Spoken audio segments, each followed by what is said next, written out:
Bienvenue à l'émission Décryptage. Aujourd'hui, nous recevons l'assistant en communication du gouverneur de province, Maître Wallo Lufungula Louis-Marie, en la personne de Grégoire Ngoubou Issaoula. Avec lui, nous allons analyser l'arrêté que le gouverneur de province venait de signer. Et avant d'entrer dans le vif de notre sujet, je vais rappeler l'arrêté du gouverneur. Arrêté provincial numéro 01 bar LMWL bar 014 bar CAB bar PROGU bar P.TSH bar 2021 du 9 février 2021 portant nomination des membres du gouvernement provincial de la province de la Tchopo. Le gouverneur des provinces vit la constitution telle que modifiée par la loi numéro 11 bar 00D du 20 janvier 2011 portant révision de certains articles de la constitution de la République démocratique du Congo du 18 février 2006, spécialement aux articles 3 et 98. Vu la loi numéro 08/012 du 31 juillet 2008 portant principes fondamentaux relatifs à la libre administration des provinces telle que modifiée et complétée par la loi numéro 13/008 du 22 janvier 2013, spécialement en son article 30. Vu l'ordonnance présidentielle numéro 019/054 du 16 mai 2019 portant investiture du gouverneur et du vice-gouverneur de la province de la Tchopo. Revu l'arrêté provincial numéro 01 bar LMWL bar 005 bar CAB bar PROGU bar P.TSH bar 2019 du 27 juin 2019 portant nomination des membres du gouvernement provincial de la province de la Tchopo. Vu la nécessité et l'urgence, arrête. Article 1er. Sont nommés pour exercer les fonctions regard de leur nom les personnes ci-après. 1. Ministre provincial de l'Intérieur, Sécurité, Ordre public et Décentralisation, Affaires coutumières, Justice, Droits humains et Coopération interprovinciale, M. Tongo Bandama Jean. 2. Ministre provincial en charge des infrastructures, travaux publics, reconstruction, aménagement du territoire, urbanisme et habitat, et relations avec l'Assemblée provinciale, M. Lité Mayeni Jean-Pierre. 3. Ministre provincial des Finances, Économie, Commerce, Industrie, Petites et Moyennes Entreprises et Entrepreneuriat, M. Ewengene Bomelesa Elias. Ministre provincial du Plan, Budget, Portefeuille et Réforme interinstitutionnelle, Madame Asabati Sabio Marie. 5. Ministre provincial de l'Agriculture, Pêche, Élevage, Environnement, Développement durable, Conservation de la nature, Tourisme et Développement rural, M. Loluka Olesambo Jean Norbert. 6. Ministre provincial des Mines, Énergie, Hydrocarbures et Affaires foncières, M. Messemo Wamesemo Thomas. 7. Ministre provincial de la fonction publique, Travail et prévoyance sociale, Transport et voies de communication, Jeunesse, Sport et loisirs, M. Mongo Litomoli Dani. 8. Ministre provincial de la santé publique, Affaires sociales, Action humanitaire et solidarité nationale, M. Alungu Walisaya Luc. 9. Ministre provincial de l'enseignement primaire, secondaire et technique, Initiation à la nouvelle citoyenneté, Culture et art, M. Lomali Samonde Georges. 10. Ministre provincial de l'information, communication et médias, nouvelles technologies de l'information, genre, femmes et enfants, Madame Likoke Likola Albertine. Article 2. Sont abrogées toutes les dispositions antérieures contraires au présent arrêté. Article 3. Le vice-gouverneur de province est chargé de l'exécution du présent arrêté qui entre en vigueur à la date de sa signature. Fait à Kisangani, le 9 février 2021, Louis-Marie Wallo Lufungula. Mesdames et messieurs, voilà la teneur de l'arrêté provincial et nommant les membres du gouvernement provincial. Première question à notre invité, son analyse par rapport à la composition globale de ces gouvernements. Merci Jérôme pour cette parole que vous m'accordez à travers cette question. Je voudrais commencer par saluer le courage de son Excellence, Monsieur le Gouverneur, Maître Louis-Marie Wallo Lufungula, qui a bien voulu répondre à un besoin pressant, tel que voulu par l'ensemble de la population de la province de la Tchopo, ce besoin lié au renouvellement de l'équipe qui l'accompagne dans l'action de l'émergence et du développement de la province de la Tchopo. Et c'est chose faite. Je voudrais donc saluer cette bravoure et le féliciter pour la publication de cet arrêté qui porte justement la nomination des membres du gouvernement que nous pouvons appeler aujourd'hui Wale 2. La première analyse, c'est que c'est quelque chose qui était longtemps entendu et finalement qui est effectif depuis le 9 février à travers bien sûr cet arrêté. Et c'est un gouvernement que moi je peux appeler un gouvernement de défi, un gouvernement de combat, un gouvernement qui répond aux attentes de la population, un gouvernement qui respecte les textes légaux, un gouvernement qui respecte le principe de représentativité.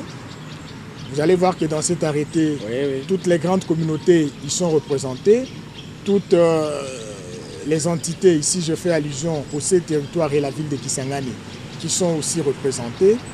C'est un gouvernement qui respecte aussi les textes légaux internationaux. Et là, je voudrais parler principalement du genre. Et vous croyez que le genre est respecté dans ce gouvernement, monsieur l'assistant? Parfaitement respecté, parce que vous allez voir que dans le gouvernement Wale 1, il y avait une seule femme au sein du gouvernement.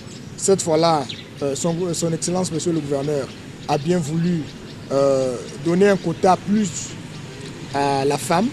Donc nous sommes passés d'une femme dans le gouvernement Wale 1 à 2 femmes dans le gouvernement. Pourquoi pas aller à 5? C'est progressif. 50-50. C'est progressif. Vous allez voir qu'il n'y a pas que le gouvernement. Il y a aussi un arrêté qui a nommé les membres du personnel politique. Il y a 2 conseillères qui ont fait aussi leur entrée dans cette équipe. Donc, je parlais de la représentativité des entités, avec toutes les communautés, tous les territoires, y compris la ville de Kisangani, qui sont représentés dans ce gouvernement. Il y a aussi l'aspect du respect du genre que j'ai évoqué tout à l'heure. Et vous allez vous rendre compte que pour moi, c'est un gouvernement qui a pratiquement répondu à toutes les attentes de la population. Je parle de la représentativité, par exemple, des entités. Je prends l'exemple de Bassoko. Bassoko, au départ, n'avait qu'un seul ministère. Et aujourd'hui, il a un ministère important, c'est le portefeuille de la santé qui a été confié à Bassoko, mais aussi la direction du cabinet de son Excellence, monsieur le gouverneur. Donc aujourd'hui, Bassoko peut se frotter les mains et se dire que non, enfin, nous sommes heureux parce que le gouverneur de province nous a donné ce que nous attendions. Donc, de manière globale, je dis que c'est un arrêté qui a répondu à toutes les attentes. Puisque nous sommes toujours dans la généralité, est-ce que nous pouvons parler de ce gouvernement? Est-ce que nous sentons l'ouverture vers d'autres formations politiques, par exemple? Oui. Vous allez vous rendre compte que l'UDPS, par exemple, aujourd'hui rafle 2 ministères importants, 2 portefeuilles importants au sein du gouvernement Wale 2. Vous avez parlé de Madame Assaba Tissabi Omari, qui occupe le portefeuille du plan, budget, portefeuille et réforme institutionnelle. C'est un méga ministère. Il faut ajouter à cela M. Lelouka Olisambo Jean Norbert, qui occupe le ministère, qui va diriger le ministère de l'Agriculture, pêche, élevage, environnement, développement durable, conservation de la nature, tourisme et développement rural. C'est un méga ministère. Donc c'est justement cette ouverture. Son Excellence, monsieur le gouverneur de province, a bien voulu donner le go de l'union sacrée à travers l'intégration de l'UDPS au sein du gouvernement Wale 2. Donc, je veux aussi ajouter un aspect important que les gens ne peuvent pas ignorer. C'est le respect du message de son Excellence, monsieur le vice-premier ministre, ministre de l'Intérieur et Sécurité, qui demandait la suppression des commissariats. Aujourd'hui, vous allez vous rendre compte que son Excellence, monsieur le gouverneur de province, n'a pas fait allusion à la nomination des commissaires provinciaux. Donc aujourd'hui, nous pouvons dire que son Excellence, Monsieur le gouverneur des provinces, a bien respecté ce mot d'ordre de la hiérarchie nationale. Donc, je peux conclure en disant qu'au-delà des aspects que j'ai soulevés, il faut noter que les grands portefeuilles de ce gouvernement sont aussi occupés par des technocrates. Des technocrates, je cite par exemple M. Ewengen Bomeles Elias, qui est un administratif chevronné, un expert en finances publiques, un économiste de formation et qui vient de l'administration publique. Il a occupé plusieurs fonctions dans cette province, comme aussi dans des cabinets. Et aujourd'hui, il est nommé ministre provincial des Finances, Économie, Commerce, Industrie, Petites et Moyennes Entreprises et Entrepreneuriat. Vous sentez donc que la mission que le gouverneur des provinces donne à cette nouvelle équipe, c'est notamment la performance, la maximisation des recettes et aussi répondre aux attentes de la population. Nous attendons, vous et moi, ainsi que toute la population, au regard de la mission confiée à cette nouvelle équipe, par son Excellence, Monsieur le gouverneur des provinces, que nous ayons un gouvernement, comme je l'ai dit, qui va répondre, qui va relever les différents défis qui n'ont pas été relevés par l'équipe du gouvernement Wallé 1. Et, monsieur le conseiller, vous êtes revenu plusieurs fois sur le mot défi, combat. Avec le format de ces gouvernements ici, vous croyez vraiment que le gouvernement Wallé 2 va répondre aux attentes de la population avant qu'on entre dans le vif de notre sujet, notre débat de ce soir? La province de la Chopo, comme tout le monde le raconte, a des défis. Et c'est connu de tout le monde. Son Excellence, Monsieur le gouverneur des provinces, a été investi par son Excellence, Monsieur le Président de la République. Et aussi, son gouvernement a été investi par l'Assemblée provinciale. C'était au regard d'un programme d'action de son gouvernement. Et ce programme reprend plusieurs piliers. Et ces piliers-là constituent ce que nous appelons aujourd'hui des défis. Ces piliers constituent des questions auxquelles nous attendons des réponses.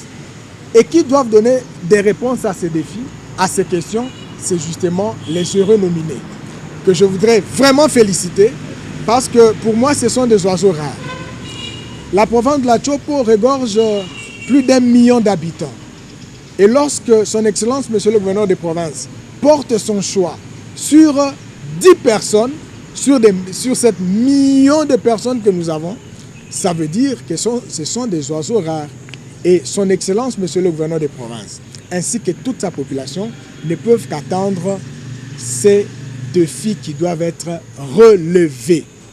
Nous ne voulons pas des ministres amorphes, nous ne voulons pas des ministres qui restent dans leur bureau respirer l'air de la climatisation, mais nous voulons des ministres de terrain qui prélèvent le besoin et qui savent proposer et donner des réponses à ce besoin de la population. Monsieur l'assistant, merci. Mesdames et messieurs, nous évoluons notre émission. Maintenant, nous allons entrer dans le vif de notre sujet. Monsieur l'assistant, une autre caractéristique de ce gouvernement, c'est ce chambardement général. Et dans ce gouvernement, un seul ministre garde son portefeuille. Pourquoi? Et c'est quel ministre, et c'est quel ministère, et pourquoi? Vous savez, et c'est là où j'ai dit au début que son Excellence, Monsieur le gouverneur des provinces, c'est vraiment un sage et qui incarne les qualités, les valeurs d'un politicien averti. Vous savez, il a l'esprit d'écoute, il a beaucoup entendu, il a beaucoup encaissé, il n'a jamais réagi. Lui-même a observé, il a testé, il a évalué les membres du gouvernement Wallé 1. Il s'est dit non, non, ce pion ici mérite plutôt pour tel endroit. Et c'est comme ça que vous allez voir qu'il y a certains membres du gouvernement Wallé 1 qui ont quitté les ministères qu'ils occupaient dans le gouvernement Wallé 1 pour rejoindre un autre portefeuille dans le gouvernement Wallé 2. C'est que là, il ne convenait pas. On va y arriver, monsieur l'assistant. Alors, allons répondre à ma question. Je réponds. Pourquoi le maintien de M. Tongo au ministère de l'Intérieur? Qui ne connaît pas le bilan de M. Tongo au ministère de l'Intérieur, dans le gouvernement Wale 1? Aujourd'hui, nous pouvons dire que l'efficacité de l'action gouvernementale par rapport au pilier bonne gouvernance et restauration de l'autorité de l'État, je pense que M. Tongo a été à la hauteur. M. Tongo a permis à la province de se maintenir dans l'état de sécurité. Aujourd'hui, la province de la Chopo est parmi les provinces les mieux sécurisées de la République démocratique du Congo. Donc nous devons jeter des fleurs à M. Tongo qui a su matérialiser la vision de son Excellence, M. le gouverneur de province, dans le secteur qui lui a été confié dans le gouvernement Wale 1. Et c'est comme ça que, au regard de l'évaluation qui a été faite par son Excellence, M. le gouverneur de province, c'était tout à fait normal qu'on essaie encore de les positionner dans son même portefeuille pour qu'il donne encore le meilleur de lui-même. Certes, le défi est énorme, mais jusque-là, le parcours est bon. Le bilan est bon. C'est la même chose. Pourquoi seulement la question sur M. Tongo, qui a maintenu son poste? Mais dites-moi aussi, comment se fait-il que tous les commissaires qui étaient dans l'équipe, la première équipe, aujourd'hui, ils ont connu des promotions. Je prends M. Dani, qui a été commissaire à la coopération interprovinciale. Mais c'est suite à cette performance et par rapport à sa technocratie dans le secteur, par exemple, des transports et de communication. Aujourd'hui, je peux dire que ce ministère a un bon répondant. Parce que pendant qu'il était chef de division des transports, il y avait trop de désordres, mais lui-même est arrivé, il avait maîtrisé ces désordres. Aujourd'hui, nous pouvons dire qu'il y a eu aussi ces semblants de désordres. Et l'homme qu'il fallait pour répondre à ces défis, je pense que c'est M. Dani. Vous avez M. Kiris Etikolabo Kitambo, qui a été commissaire provincial en charge du tourisme et de l'hygiène des cités. Aujourd'hui promu directeur des cabinets. Vous avez Mme Albertine Likoké, qui a été commissaire provincial en charge de l'habitat et aujourd'hui promu ministre de la communication, médias, genre, famille et enfants. C'est que ce sont des gens qui ont donné les meilleurs d'eux-mêmes. Aujourd'hui, le choix porté sur eux, je dirais, c'est un choix judicieux. C'est la technocratie. Et c'est ce que nous attendions du gouvernement Wale 2. Et vous savez qu'aujourd'hui, il n'y a pas trop de critiques en rapport avec ce gouvernement Wale 2. Cette question va venir certainement, monsieur le conseiller, parce que nous allons y arriver. Maintenant, c'est l'ITEMA qui arrive aux infrastructures. L'ITEMA aux infrastructures, oui. C'est une réponse par rapport à tout ce qui s'est raconté. Je dirais, d'abord, l'ITEMA a un statut de député provincial. Il ne faut pas l'oublier. Oui. Il a été placé dans un secteur où il n'était pas bien à l'aise pour répondre à certains besoins. Je dis ici, parmi les défis, là maintenant vous me permettez de citer certains défis. Parmi les défis de la province aujourd'hui, nous avons les infrastructures routières. Nous avons des infrastructures qui doivent abriter les différents services de l'État. Nous avons la question de l'aménagement du territoire. Nous avons la question de l'urbanisme où il y a toujours trop de problèmes. Dans les calculs de son Excellence, monsieur le gouverneur des provinces, il s'est dit, mais non, il y a un député que j'ai placé dans la fonction publique qui ne méritait pas là. Sa place, c'était plutôt aux ITPR. Parce qu'au moins là-bas, il faudrait que l'Assemblée provinciale trouve des réponses à ces questions. Et les répondants de l'Assemblée provinciale, je peux le dire au sein du gouvernement aujourd'hui, nous en avons 4. Il y avait 3. Le gouverneur de province a bien voulu démontrer à la face du monde qu'il était ouvert à tous les processus de réconciliation entre les institutions, mais aussi au processus de la stabilité des institutions. Il augmente le quota de l'Assemblée provinciale qui est passé de 3 à 4. Et parmi les répondants de l'Assemblée, nous avons justement M. Litema qui quitte la fonction publique, cette fois-là, pour les ITPR, urbanisme et habitat, aménagement du territoire. Donc, on attend aussi des performances dans ce secteur. Nous attendons de son Excellence M. Litema des actions qui doivent concourir à matérialiser la vision de son Excellence, Monsieur le gouverneur de province, dans le secteur des infrastructures, par exemple routières. Tous ces désordres que nous connaissons dans l'urbanisme, nous attendons des réponses, nous attendons des solutions durables, nous attendons que la population puisse se retrouver dans l'action qui sera menée par son Excellence, Monsieur le gouverneur de province, mais à travers le portefeuille confié à l'honorable Jean-Pierre. Monsieur l'assistant, nous avions déjà parlé de Wengene, qui est un technocrate, qui est un spécialiste dans son domaine. Il va vraiment se sentir très à l'aise dans ce secteur-là. Et c'est la personne qui était depuis longtemps attendue à ce poste. Donc, vous savez que trop de critiques ont été faites par rapport à la maximisation, à la mobilisation et à la maximisation des recettes. Et Wengene, c'est un ancien directeur général de la direction des recettes de la province de la Chopo. Il connaît les rouages, il connaît les personnes, il connaît les hommes. Donc, le choix porté sur M. Wengene n'est pas un choix vain. Et je mets quiconque à défi, nous allons l'évaluer d'ici là et nous aurons... Nous allons très bien l'évaluer, monsieur l'assistant. Communication du gouverneur de province. Au plan, c'est Madame Assabiti qui arrive, qui est de l'IDPS. Bon. Beaucoup de défis à relever aussi de ce côté-là. Oui, vous savez que la vie de la province repose sur le budget. Parce qu'on peut avoir un très bon programme d'action, mais si on n'a pas un bon plan, on n'a pas un bon budget, on ne sait pas coordonner les différents partenaires qui affluent dans la province pour des actions ça et là, pour des projets ça et là, je pense que nous risquerons de ne rien faire. Et il a fallu. Parce que les gens croient que le budget, le plan, et le portefeuille et même l'entrepreneuriat, c'est la question qui doit être réservée aux hommes.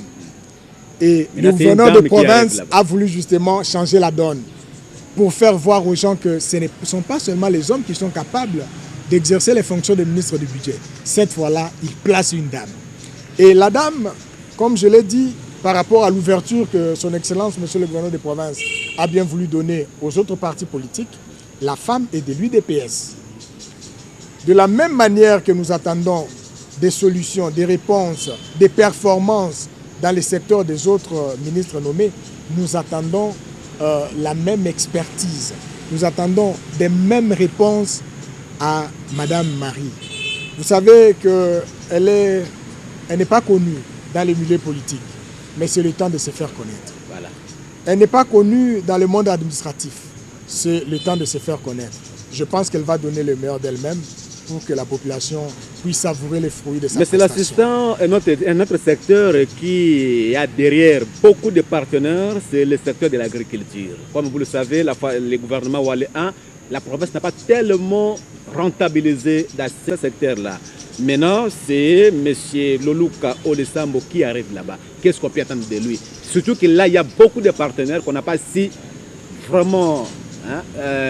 collaborer avec eux pendant le gouvernement Wale 1. Avant qu'on ne parle des partenaires, comptons d'abord sur nous-mêmes. Vous savez que les grandes nations qui se disent aujourd'hui des nations développées, des grandes puissances mondiales, ces nations-là se sont développées, c'était par l'agriculture.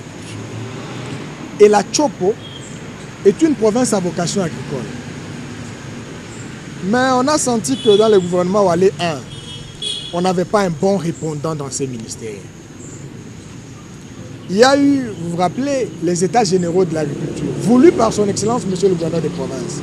Il y a eu de très bonnes résolutions, mais qui n'ont jamais été promulguées, qui n'ont jamais été mises en exécution. C'est le temps. C'est le temps. Au-delà des partenaires, il faut aussi dire que l'environnement n'est pas un secteur à négliger.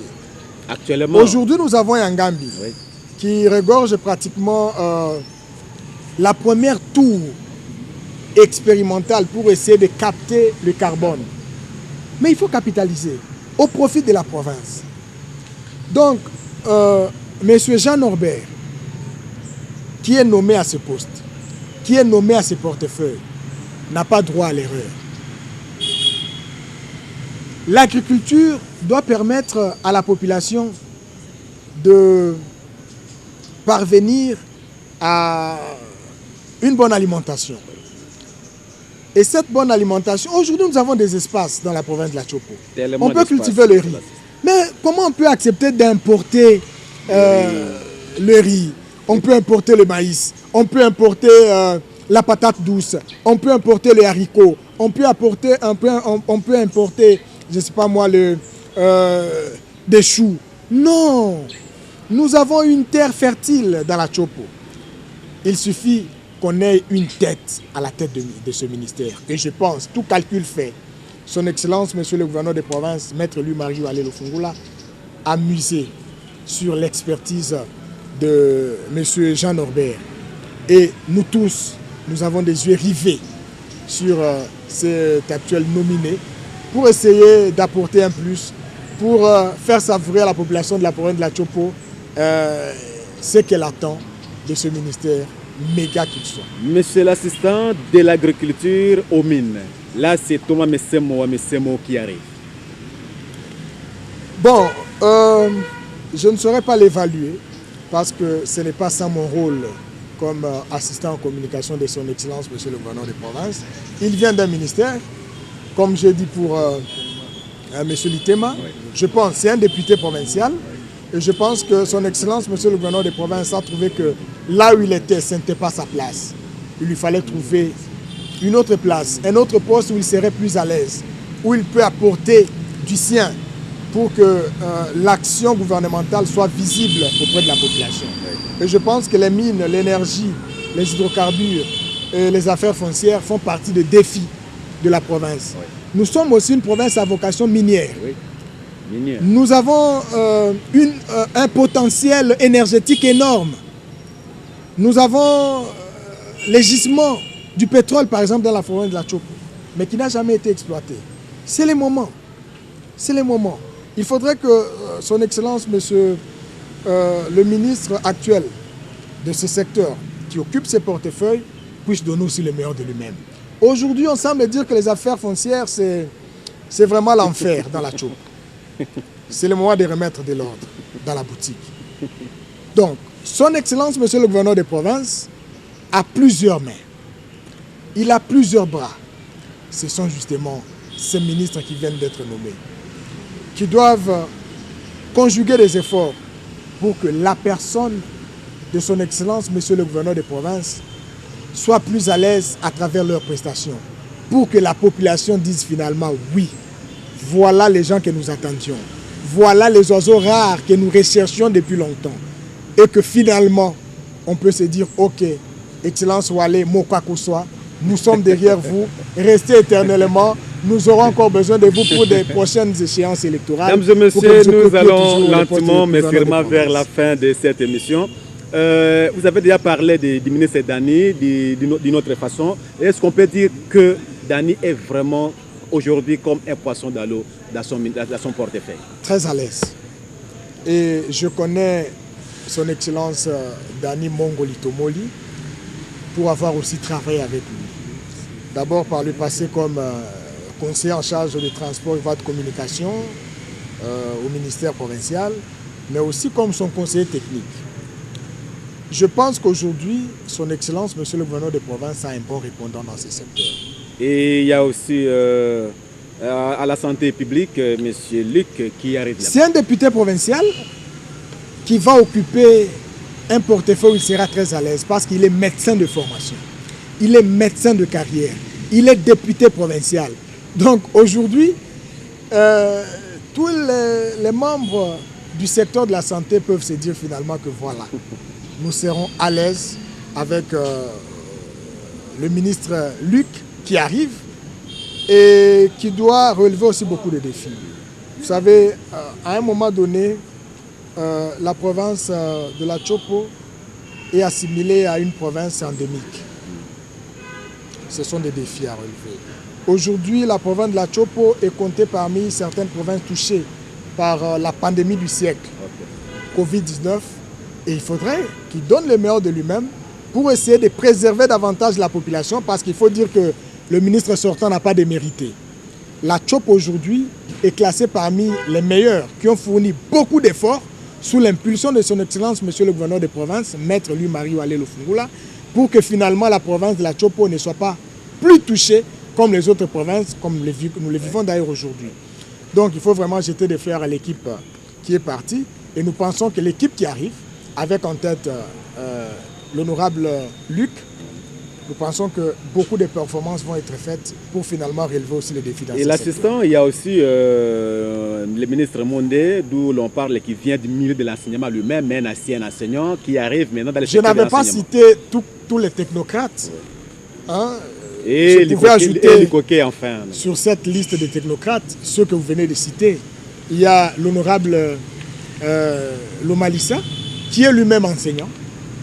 Il est promoteur d'école, donc il connaît les problèmes de l'enseignement primaire, secondaire et professionnel.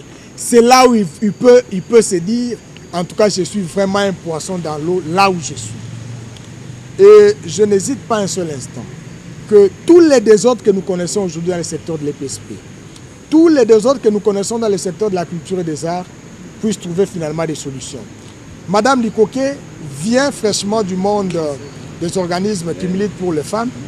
Je sais qu'elle va apporter du sien pour que finalement le secteur qui n'a pas été bien senti dans le gouvernement Wallé 1, le secteur des gens, famille, enfants, communication et médias, puisse finalement éclore dans le gouvernement Wallé 2. Parce que finalement dire off, cette fois-ci, c'est le maire. Je l'ai dit, peut-être d'une autre manière tout au long de cet échange.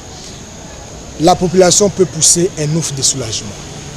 Et je pense que plus rien ne sera comme avant. Nous mettons cette même population à défi. Et je pense que ce que nous allons vivre d'ici quelques heures, quelques jours, quelques semaines, quelques mois, quelques années, va étonner le monde, va surprendre même la nation et va surprendre même la province. C'est pour dire que son Excellence Maître Louis-Marie Waller Lufungula se fait aujourd'hui plus que jamais bon élève de la vision du chef de l'État, son Excellence Félix-Antoine Tshisekedi Tshilombo, dans sa vision du peuple d'abord, calquée sur les modèles de l'union sacrée de la nation, pour que finalement la population dise « Oh, voilà, Waller mérite mieux ». Voilà, Waller mérite mieux. Mesdames et messieurs, nous voici à la fin de votre émission Décryptage. Nous avions eu l'occasion avec l'assistant en communication du gouvernement de Provence d'analyser, n'est-ce pas, de pénétrer un peu en profondeur la composition, les différents membres qui composent l'équipe gouvernementale Waller 2. Merci de votre fidélité. Au prochain numéro.